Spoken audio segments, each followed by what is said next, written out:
Olá, está começando mais um Burke Pocket. Bom, a reforma da Previdência está em vias de ser aprovada. O próprio Estadão já admite que já há 308 votos.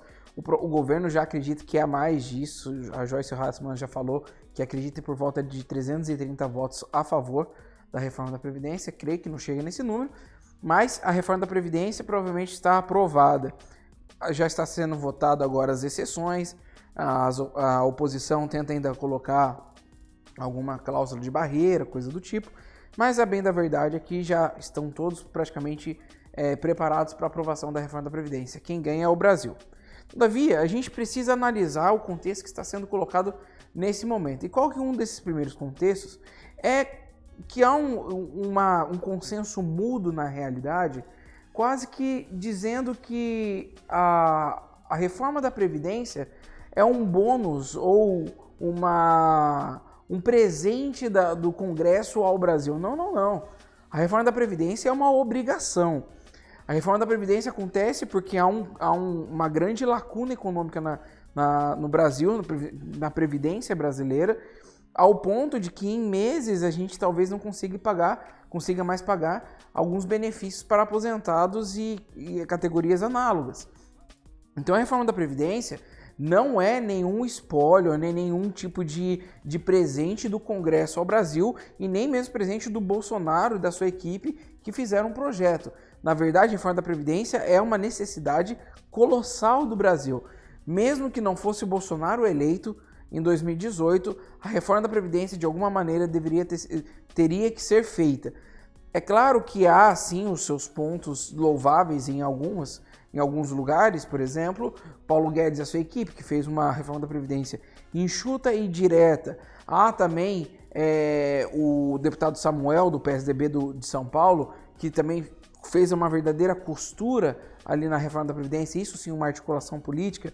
O próprio Rodrigo Maia, com seus interesses não ditos, escondidos, mas também ajudou na reforma da Previdência. E o próprio Bolsonaro, que reuniu o Rodrigo Maia, o Dias Toffoli, mostrando ao cenário político brasileiro e ao próprio Brasil como um todo que havia um consenso político e jurídico da necessidade da reforma da Previdência. Com esse amontoado de pessoas, a gente pode dizer, basicamente, que de fato há um consenso político e social em torno da reforma da Previdência. E se há um contexto político e social em torno da reforma da Previdência, não é mais que a obrigação do Congresso aprová-lo, porque o Congresso deveria ser, pelo menos, é o que se pretende quando a gente fala de república, de uma república onde o parlamento ecoa a voz do povo, uma representatividade do povo. Se é isso mesmo que acontece dentro dessa democracia brasileira, o Congresso ele tem que ressoar a voz do povo. Segundo a Gazeta do Povo, numa pesquisa pela XP, deu que por volta de 80% da população é favorável à reforma da Previdência e espera que ela seja aprovada ainda essa semana. Então, o povo quer, há um consenso político, um consenso jurídico, não tem por que não ser aprovado. Então, a reforma da Previdência não é um presente do Congresso ao Brasil, mas sim a obrigação dos próprios políticos, que, diga-se de passagem, é muito bem pago para fazer esse trabalho, não é verdade? Ainda nessa esteira, muito está se dizendo, a Veja e o próprio Noblar da Veja, está dizendo que essa seria a vitória, a reforma da Previdência, seria uma vitória do Rodrigo Maia. Nada mais torpe, nada mais turvo do que essa compreensão. Primeiro que o Rodrigo Maia, o projeto não é dele, e ainda que fosse dele, ele necessita de todos os braços da República para ajudá-lo a aprovar esse pacote.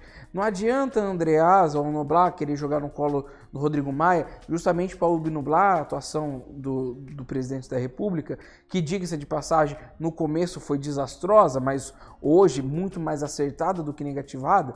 Então, a reforma da Previdência não é uma reforma do Rodrigo, não é uma reforma do Bolsonaro e não é uma reforma do Centrão. É uma reforma conjunta que, pelos seus tropeços e caneladas ao redor do caminho, está sendo aprovada com louvores ou com não tantos louvores assim.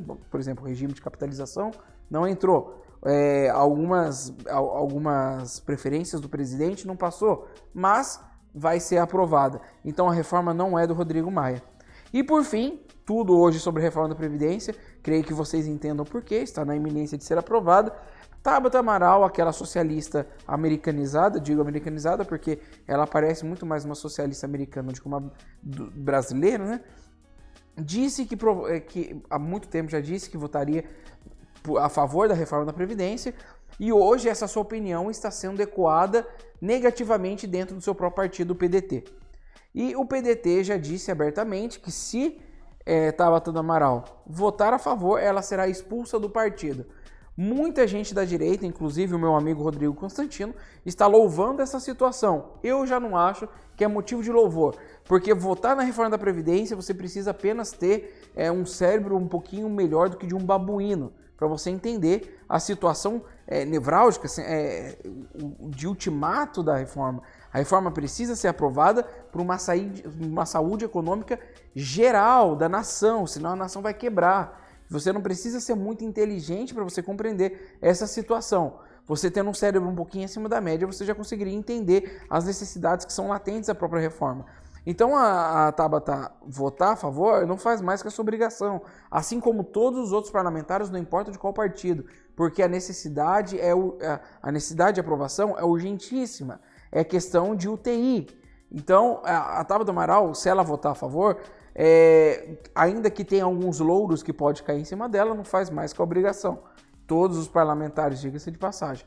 E eu não acredito que seja uma forma de mudança do pensamento da Tabata, muito pelo contrário, justamente porque a Tabata é a socialista americana que eu falo, é a socialista que em algumas pautas pode convergir. Por exemplo, nos Estados Unidos os democratas são muito reformistas, eles podem concordar aqui, mas vão destoar acolá. Então não adianta a gente tentar fazer uma espécie de ecumenismo com o PDT ou com a Tabata Amaral, com o seu socialismo, porque o socialismo dela é progressista e o progressismo daquele tipo mais